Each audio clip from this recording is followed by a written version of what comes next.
Hi vlog, welcome to my guys. Shut down.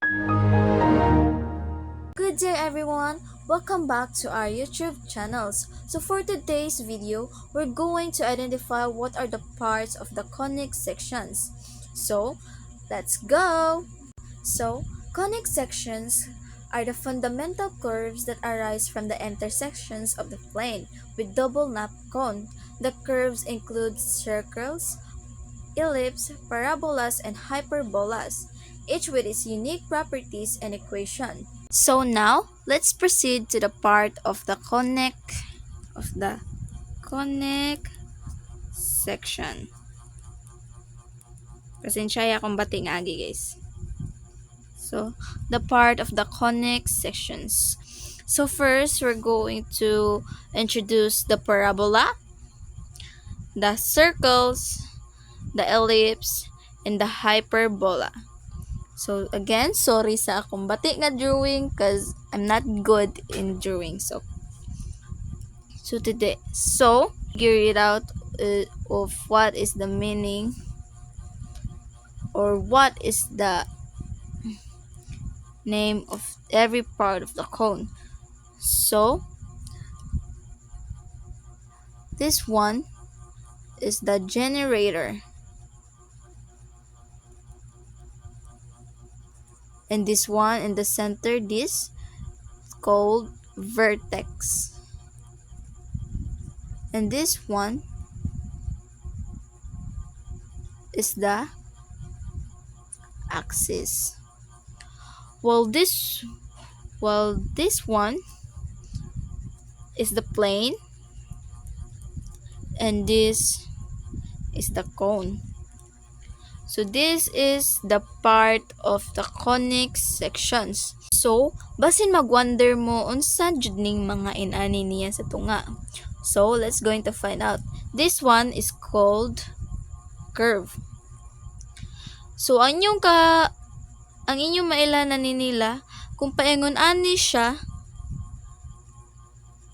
kung painani iyang curve, tawagan niya is parabola.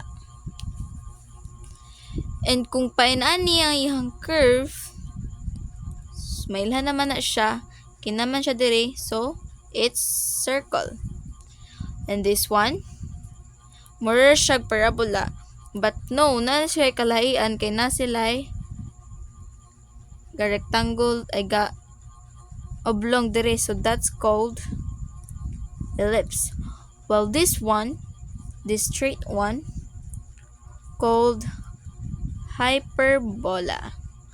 So, di na mo magwonder kung unsay mga tawagan na nila, okay? Ako naman giingon. So, para dili mo maglibog kung unsa ni siya, kani, so, as I said ganiha, ang tawagan na niya is axis. So, para di mo maglibog, we're going to draw this one. So, makabantay mo siyang axis nga marag pa curve, so, inani na siya. Na ang kaning axis sa circles na gani, so mailan dyan na siya nga iyahang drawing niya is circle. Well, this one, ellipse, more ni siya pa-oblong, so atong ikuha niya is oblong. Well, this one, kay kani siya yang axis is duha man ni kabuok yung axis, so ana na iyang drawing.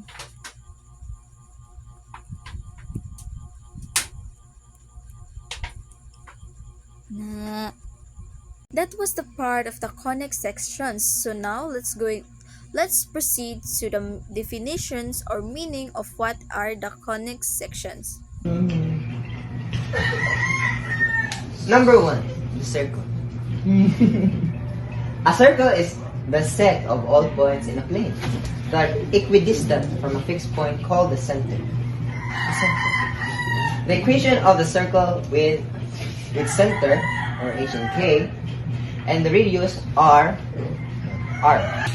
Number 2, ellipse.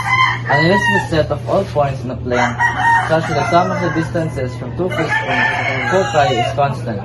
The major and minor axis of the of an ellipse determined its shape. The standard form of an ellipse centered at the origin is Parabola. A parabola is the set of all points in a plane that are equidistant from a fixed point called the focus and a fixed line called the directrix.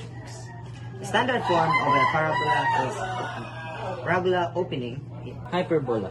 A hyperbola is the set of all points in a plane, such that the absolute point of the difference of the distances from two fixed points foci is constant. The standard form of hyperbola centered at the origin is